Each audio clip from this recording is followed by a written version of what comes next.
This is your official Leguizamo spoiler warning. If you do not know what happens at the end of 1993's Super Mario Brothers, and more importantly, if you feel it is important that those secrets remain intact, who are you? What's your deal? Please hit us up. I want to know your story. But otherwise, this is your spoiler warning. We will be spoiling the film. Enjoy the podcast. Yes.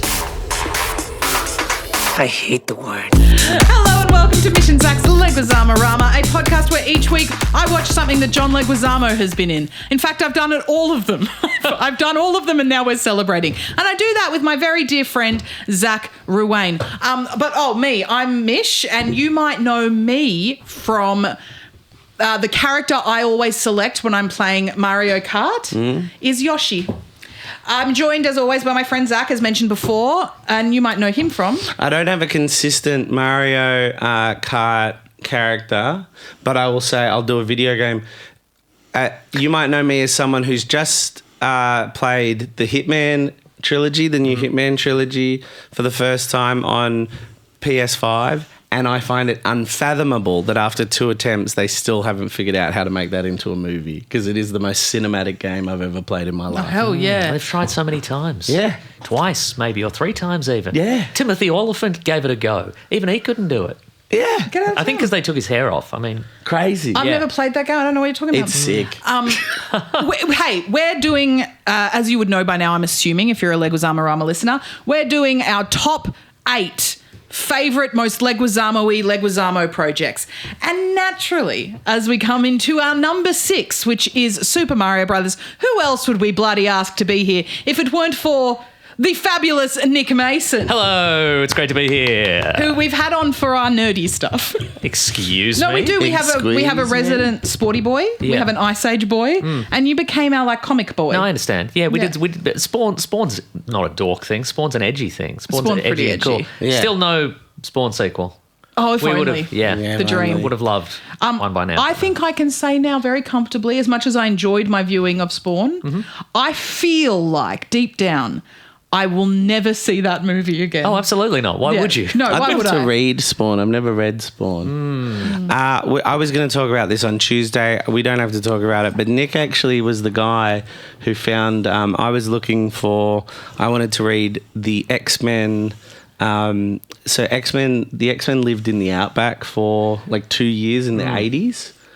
In the comic books, they lived in Australian Australia. outback. Yeah. Correct, yes. And I was like looking for it one day on stories, and I was like, where can I find this? And the problem is, it wasn't, as people pointed out, you pointed out, it wasn't like a story where they lived in the outback. They just happened to live in the Australian outback. Yeah, and for 2 every years. month they would encounter just like, you know how sometimes in a comic book storyline there's a big villain and there's this whole sort of, ongoing arc over many months. It was just they lived in Australia, and every month some weird guy would show up and Often they would teleport. They had a teleport. Was there like Aussie themes in it? Was the weird guy like Ocker? No. They actually had a guy, like a character whose X-Men power, he's a First Nations guy, and his power is he can teleport the X-Men back to America. where important stuff is happening. So they all just teleport to America. Fascinating. Anyway, I'm Bizarre. slowly making my way through it, because you were the guy that found me the omnibus. Is that what we That's call correct, them? the collected edition, yeah. You found me the omnibus. I'm reading it in black and white. Oh, yeah, that's right. And I think there's a couple of like graphic novels in that mix, so I might actually buy the graphic novels so I like get a pop of colour every now Oh, yeah, and of then. course, yeah, that's right. But it's very fun. It's cool. They just live in the outback. That's wild. I have not played enough Mario Kart to have a Mario Kart. Oh, name. yeah. I played like 5 minutes of my life. Never liked the N64 controller. Fair That's call. a fair call. Who should I be as a Mario Kart character? You're all Toad? Toad, sure. I could be a Toad's Toad. good. Yeah. Toad's good. I I, like said Yoshi, but it was kind of a Toad Yoshi situation. I'm a Toad. I toss up between Toad and Princess Peach. I was about to say you're a Princess Peach through and through. Could I be a Waluigi? Yeah, a hunch. Okay. Hunch. I like his vibe. Like, Yeah. and you know. Yeah, totally. And he's kind of like lanky. And, Yeah. Bit of fun. Shall I read my... Please. All right. Let me take you back in time to a time where video game movies didn't mean flatly lit works of corporate synergy starring Jack Black and a cast of actors moneyballed to best extract $1 billion from all 4 quadrants. Ouch. With art design that has been approved by at least 16 departments to ensure continuity across all aspects of the IP. Cynical. Zach has feelings. To a time where video game movie didn't mean anything at all. Because that time is 1993, the year of the release of the first ever video game film, Super Mario Brothers, I think. The debut and final feature film of directors Annabelle Jankel and Rocky Morton, Super Mario Brothers is a cyberpunk action sci-fi about a brusque Italian-American man and his Latino twink brother who discover an alternate dimension where the guy from Easy Rider is an evolved dinosaur who fucks in wet mud. Don't worry though, at some point in development, someone reminded the writers that they were plumbers, so then the film seemed to get a rewrite where every problem could be solved with plumbing skills and there's jokes about non-union jobs. But don't worry, someone seemed to get their hands on on the game at some point late in development, so there are a few weird references to the game that are completely untethered to the tone of the rest of the film. Love this movie, truly fucked. Phenomenal. You guys have covered this movie extensively. The first episode of the podcast I checked, it's Super Mario Brothers. We made Super Mario Brothers our first ever episode of Leguizamo Rama, and I wish I remembered the date of release, but it was like 5 years ago. It is 2020, I can Yeah, say it was that 2020. much. Yeah, I've done my research. Yeah, it's wild. And did that because for both of us it was such an iconic John Leguizamo performance. And at the time... That was the first time I was like, who's this guy? Yeah, right. Mine was Chichi Rodriguez from Tu Wong Fu. But same vibe, like, you know what I mean? And we didn't know, well, we loved John, but we obviously at that point had maybe watched amongst us 20 of his projects. Oh, of course, yeah. Now we've watched 170, including 12 episodes of ER. So, like, it's amazing to go back to go, this is the original John Leguizamo. Now to clarify, he hasn't retired from acting, has he? No. We've just caught up and made the decision. Yeah. Okay, He's about to be in the Odyssey. That's true. There's a new Ice Age film being released. Yeah, There was a point there when we started in 2020, he had 150 projects. Sure. He now has, across 5 years, he's made 22 things. Nice, good work. That is so much shit. And a lot of them are TV series. He's done TV series. He did that TV series about how ladies got powers. The Power. Yeah, I remember that one. Did you watch it? No. I remember. I saw I'll the tell trailer. you who did. Yes. Mish and Zach. Yeah, Mish and Zach certainly Is he did. in every episode? Yep. Yeah, great. Everything except one. But he is in it technically because they go up previously on. Yeah, right. But it's him and Toni Collette, and that is delicious across the board. Yeah, great. bet, yeah. They're really fun to see together. Yeah. Mhm. But how fun to go. And I will say this as well. When we started this podcast, I had seen Super Mario Brothers once, and it was when it was like 1995. And then we watched it, and I was like, what a fun revisit. Because we loved it. Within my family, we had jokes about Goombas. Like, we called my dad Goomba because he was this big man with a little head. Big man with a little head. Oh, you're Goomba. Anyway, we used to like tease, right? Uh-huh. And so it was like this thing, oh my God, I get to rewatch Super Mario Brothers. Since then, we have done so many viewings of this film. We did the Morton Jankel cut of this film with Alexi Toliopoulos. It was his first episode with us. I think I've seen this movie now at least 24 times. Wow. No, that's not too many. You haven't seen it. A dozen. It would be about a dozen. A dozen? Yeah, it would be about a dozen. How is it? It would be about that. So I'd like all up in my life. I've watched in your life. Yeah. Wow. I've watched this movie so many times, and yet this rewatch, and I watched the whole thing. I still enjoyed it. Yeah, right. It still gave me the tickles. Nick's thoughts as a first time in. Like, I mean, tell us your story. I mean, I've seen it. I've seen it. I saw it when it came out at the cinema. I may have seen it on VHS, potentially. My friend James and I covered it for a video on YouTube, maybe 5 years ago. It is famously for content. Did you do it for Caravan of Garbage? We did, because at the time, the Sonic the Hedgehog movie was coming out, and so we were like video game based movies. How far have they come, etc. You've also have you shown it for your Fun Time Film Club in Melbourne? We collectively, we showed it in the early days. Did you come? Were you there? No, I've never been able to make it to one, even though I live quite close. Because I'll be honest with you, this is just a side note. Often you're so wonderful. You're often at performances and little things and stuff. You're there. I'm there. You love to attend. I'm there. Arms folded. Yeah. Looking stern. Ready to critique. All right, mate. Right. What do you got? What do you got this time, Mish? If Nick Mason is anything. Nick Mason loves to attend. I do love to attend. You That's love- right. You do love to attend. Now, Mish, your most recent show was the show about your social media footprint. Yes. Is that right? Yeah, I saw that. It was great. Thank you so much. You're very welcome. Beautiful. When you show Super Mario Brothers to a crowd, where are the peaks and the troughs? Like, where do... So we've now done, we've done a couple in Melbourne, or one in Melbourne, or I two think in Melbourne. three in Melbourne. 3 in Melbourne. Plus one in Sydney. Peaks and troughs. So here's what I would say. Yes. All right. This movie has really informed my opinion when it comes to the whole, let's call it so bad it's good genre, right? Yep. So my opinion on the so bad it's good genre is thus. I don't like the term so bad it's good because what I've found is the worse something is, the worse it gets. Bad doesn't... We don't actually want something that's so bad that it's good. What we want is something that is people that are capable but are making insane choices. Oh, absolutely, yes. What we want is really good on enough fronts to be watchable, yet somehow insane. Because I would never call... Like, my opinion, I think, has changed significantly since... Oh, not significantly, since I watched it last, 5 years ago. I do think it is a fascinating and entertaining piece of media. I don't think I would ever call it good in a sense of like But if it was on, I would probably watch it again. I reckon I would if I saw it, if I somehow turned on terrestrial TV by accident and it was on, I would probably walk in and out of the room for the first 20 minutes.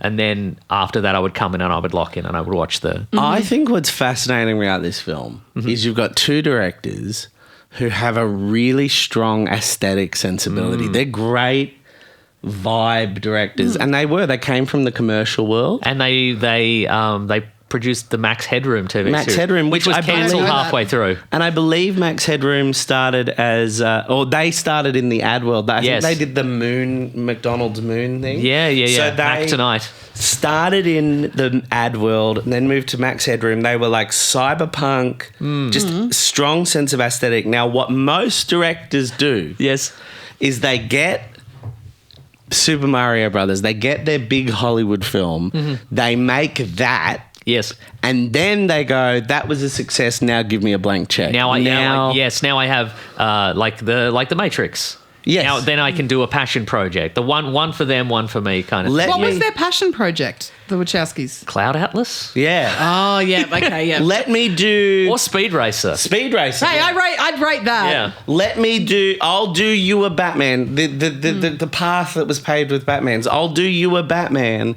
You give me an Edward Scissorhands. Yeah, right. I'll do you a Batman. You give me a Leonardo DiCaprio spinning hallway. But in this instance, they were given carte blanche by Nintendo, I guess. And because they were like, let's see how this happens, and they decided to do all their cyberpunk. They decided to insanity in do the first their one. Sinners. Yeah, right. It's like Ryan Coogler getting Black Panther and making Sinners at the same time. Yeah. And that's what's insane about this movie. I have a theory. This is how we do our introductions, is this theory. We have a theory that they were like, I want to do... Like, dinosaurs are so hot right now. Yeah, right. Jurassic Park was on the way, wasn't it? Jurassic Park coming. was there. Like, Jurassic Park so hot right now. Like, Batman, cyberpunk built environments. Always in loved England. Blade Runner. Yeah, kind of grungy, gritty. That's so hot right now. Yeah. This is the movie we want to make. Let's do it now, because we might never have another chance.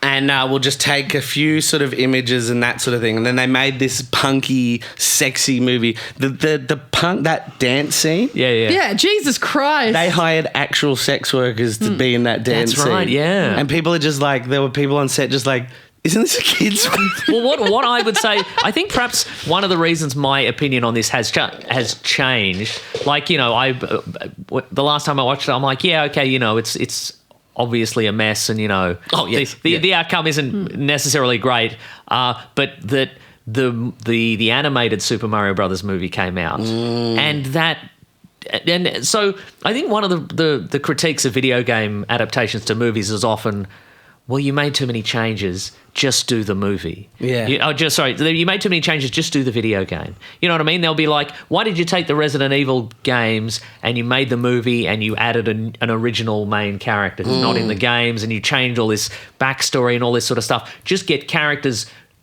who look like the characters from the game and then do the game. And what they did with the animated Super Mario Brothers movie is they just did the game, and it's not good. It's just like watching someone play the game, and it's got game mechanics in it. There's characters going, now remember, you can grab a mushroom and get a power up or whatever. Oh, and my it's like, God.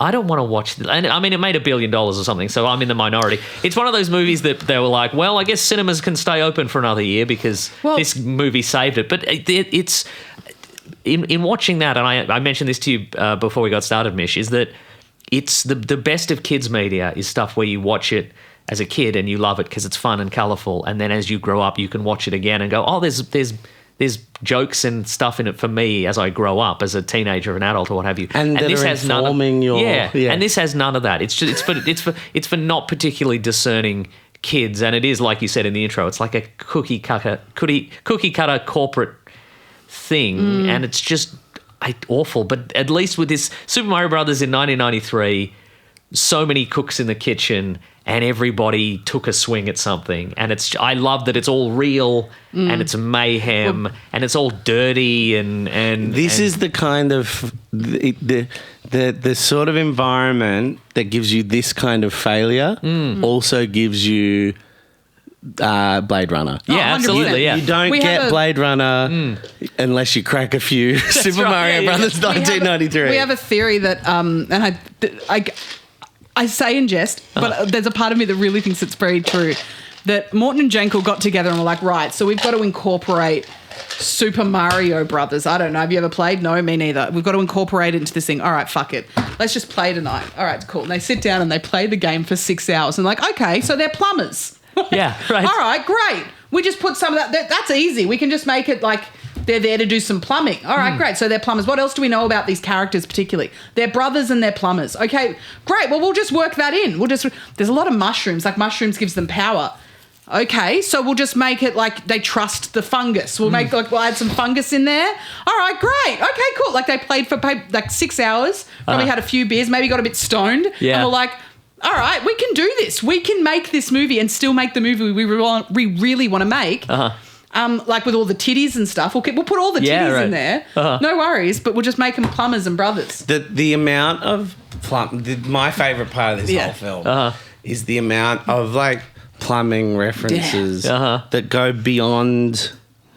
So beyond a layman's understanding of plumbing. It's the game does not lean that hard on the plumbing thing. Some pipes. They look like plumbers and there's pipes, right? That's it. This movie is not about plumbers. It's about a fucking dinosaur world. Yes. Yeah. But somewhere along the line, a memo got sent that like the plumber aspect of this film is the most important aspect. Yeah. And like the non-union That's what I mean. But job, I don't think that they had any idea how to work the two. I don't think they gave a shit. No, they didn't give a fuck. The non-union job gag when he's like, look, they go under like halfway underground and there's like a lot of pipes everywhere, and he's like, oh, this looks like a non-union job, is so funny to me because like, who is that for? Right, exactly. Yeah. No, I love plumbers. I love this is a 4-quadrant movie. I love the bit where Luigi's plumbers. It's crazy. Luigi's having Dinosaur a freak out fans, children, whatever. Luigi's having a freak out going, I don't know how to do this. I don't know how to handle this. And fucking Mario, Bob Hoskins go, hey, use your tools. Yeah. You've got them on you. Use your tool belt. That's why you carry your plumbing tools with you everywhere, because they can get you out of any situation. See, because this is why this movie is good, because you can't do this with the modern Super Mario Bros. It's just you uncover something new with this old one every time you watch it. Every single time I watch it. I think Fiona Shaw in this is an unhinged thing to put in this film. Is she She's the dinosaur King wife? Cooper's like little like sidekick. Bit like her titties are out. Like I I don't really understand the target audience of this film. No. But I love her. I love Fiona Shaw, I believe her name is. She's so fun. Great character actor. But her character in this is just wild. Like, why is she there? King Cooper, like, I really hope Dennis Hopper had fun playing him because he seems like...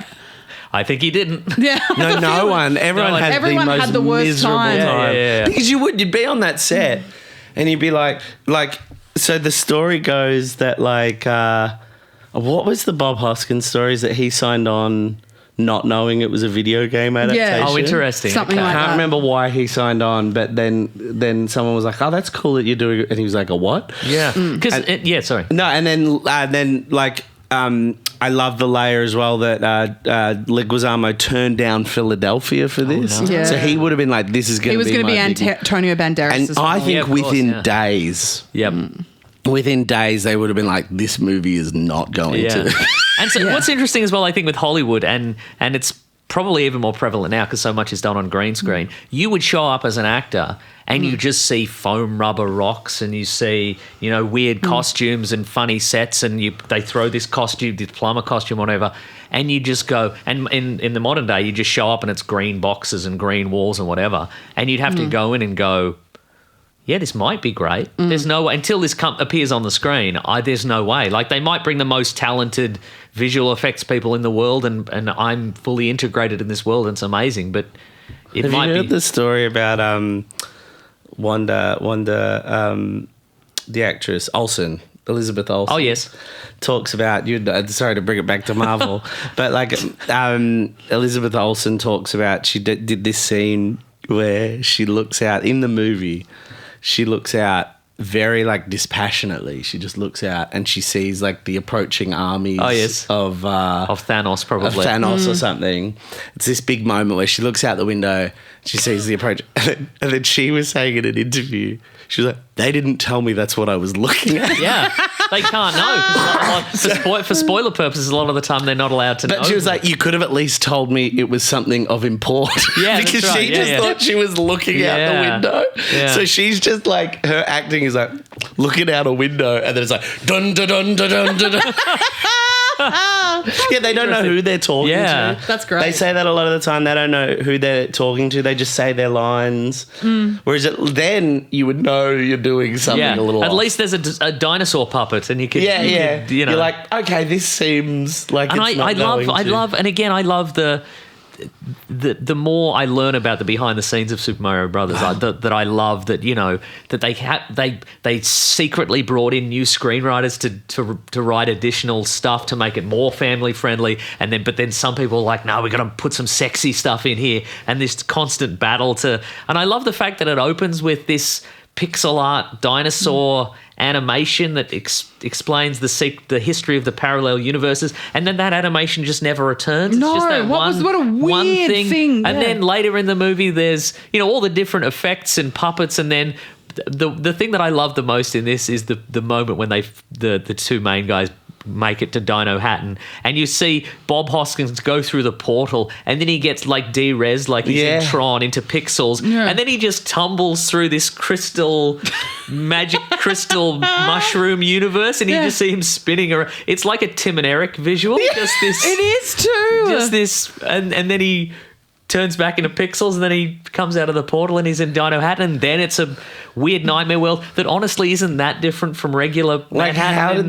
How did they convergent and like how did the evolution play out so similarly that they landed on a Manhattan style? Well, I think if I may, that I think Dennis Hopper's character gets a look at Manhattan and is trying to replicate it. So I think most of this urban development has happened post Princess Daisy being left on Earth, I think. Okay. That makes sense. Yeah, but also, the larger question is why, for the remaining millions of years, tens of millions or hundreds of millions of years, why the rest of the world is mostly the same? Like, why are they? Oh, that's why are they bipedal and look human? And why do they look human? Also, dinosaurs did stick around. They became chickens. Oh, it's true. They don't become Dennis Hopper. They become chickens. They become chickens. I'm obsessed at the moment. Have you heard this thing about dinosaurs that like this whole notion that with there's only so much that skeletons tell you, and they reckon that most dinosaurs they've been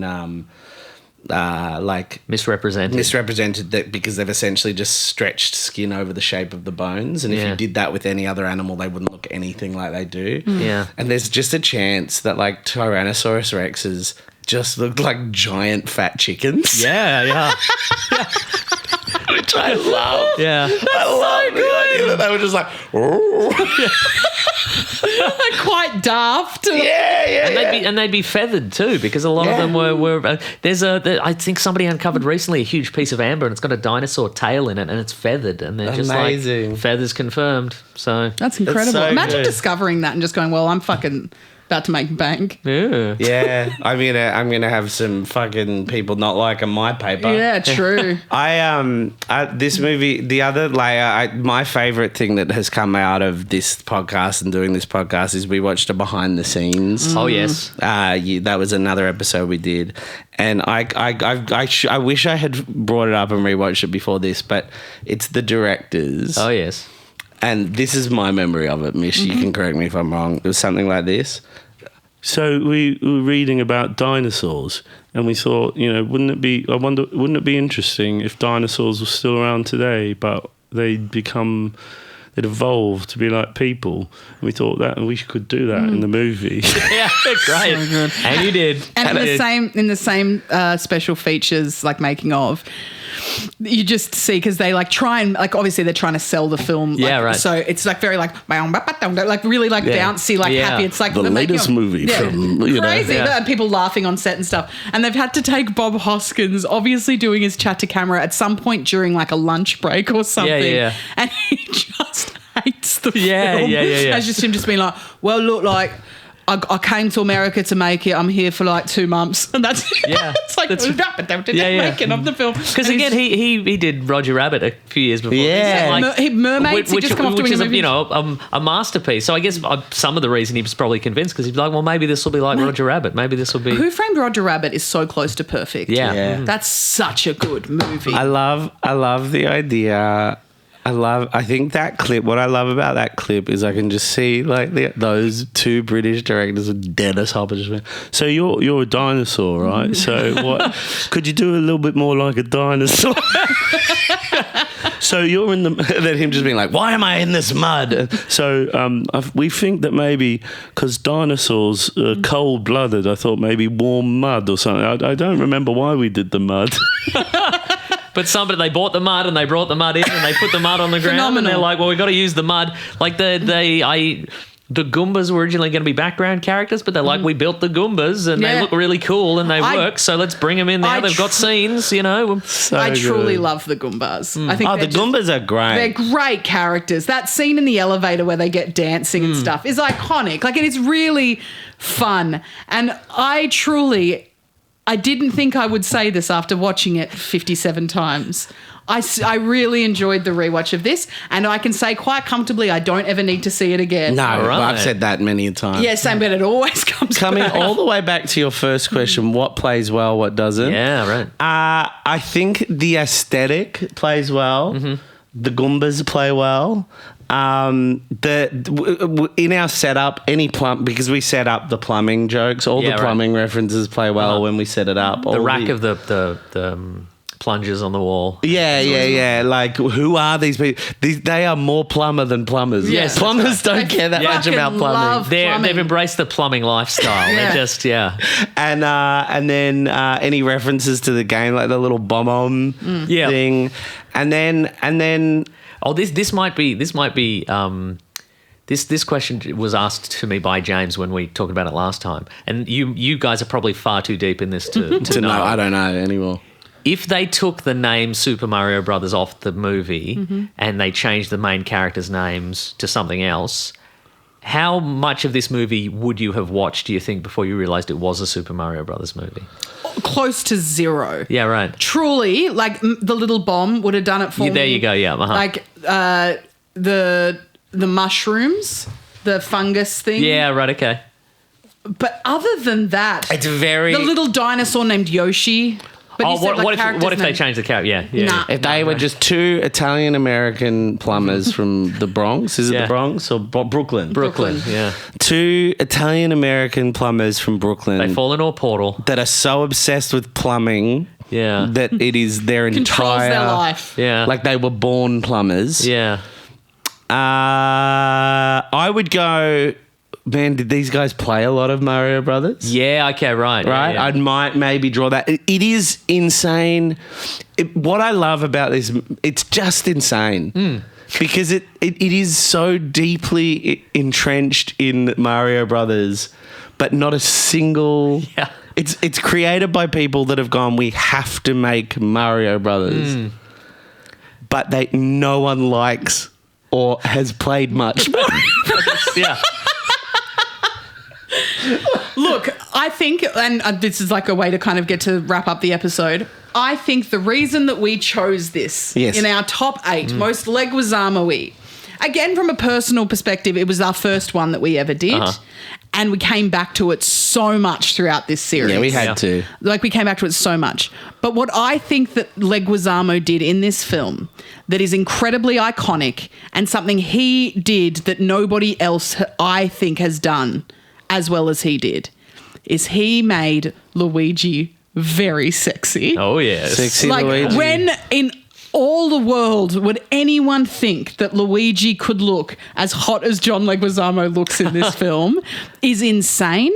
I also think that this was like a real cornerstone in his career because I feel like when this movie did not do that well and where he was at in his career, which was very early on in his career, I think it put a real like wind up his butt. That's not a saying. Wind in his works. sail, whatever, Yeah. to drive forward and keep working and getting things in front, like whatever. That's wind up And your butt. Whoa, okay. I think That's what they say in Dino Hatton. Yeah, whoa. I'm not going to move any faster or push with my career, but I feel a little funny. This was shocking. I have a feeling Yeah. that without this film, we wouldn't have had Baz Luhrmann's John Leguizamo. No, I think. Yeah, right. And that is why I think that this film has a rightful place Yeah. at number 6 in our top 8. I think if this movie had been a hit, it would have been worse. He would have had a less interesting career. I was talking about this recently with someone about another actor, Joel Edgerton. Oh yes. You know, Joel Edgerton was always on the edge of being more of a movie star, and I think his career has been so much more interesting because he never went to that place. Yeah, right. Rarely to people. I think people's careers are so much more interesting when they're big enough to make their own choices, but not so big that they feel like they're carrying too much on their shoulders. And I think John Leguizamo's career has been so much more interesting. Oh, yeah. I also think he is really cool in this. Yeah, for sure. He is really good in this. In fact, everyone in it, for a movie so batshit insane, all of the actors come out pretty unscathed. Yeah. Yeah, for sure. That's a is- good point. Yeah. This is what I go about these directors. They're not bad directors. They've just made an unhinged series Yeah. of choices. Yeah. But all the actors are really good in it. But he in particular comes out of it. I go, that guy's a fucking star. Yeah, absolutely, yeah. You know, he's cool. He's charismatic. Not at all like the Luigi of the game. Luigi. Yeah, 100%. Yeah, imagine if this movie had done well, maybe future versions of Luigi in the games would have been really cool. Backwards baseball cap. Yeah, true. Yeah. Any Sexy. final thoughts on this from you, Nick? Bit of fun. Bit of fun. Bit of Bit of fun. Bit of fun. It is, and the thing is, I say I have no need to watch. I do not have a need to watch this ever again in my life. Yeah. But you know what? If one day this pops into my life in 10 years' time, Yeah. you best believe I'm watching, and I will be smiling. I think it's. I know that was a closing line, but No, please. But I think as I've watched more movies and learned more about movies, this is what I love about the movie industry is just insane things happening behind the scenes and just producing something. Give me 10 of these Yeah. over one movie that like lands its 3-star but was never aiming Yeah, for absolutely. anything more. Yeah. Because Give- like you were saying, if you don't get this, you don't get Yeah. a bunch of other stuff that has that is allowed to have equally insane production circumstances, but is a 100%. masterpiece. Fucking, we talked about it on Tuesday. Iron Man could have landed this way. Could have landed this way. You know, they risked that and they landed that, you know. And also, I also think it's been a big, this is my final thought of the movie. This movie, particularly like reapproaching it in adulthood, has been a really great learning experience of like how I come at films. You know, I'm not a film critic. I'm just a guy who watches them. And it's part of why I don't give star ratings on Letterboxd, right? This movie was a huge part of it. We can have the question, is it good or bad? That's an easy conversation. That's right. Yeah. But is it interesting?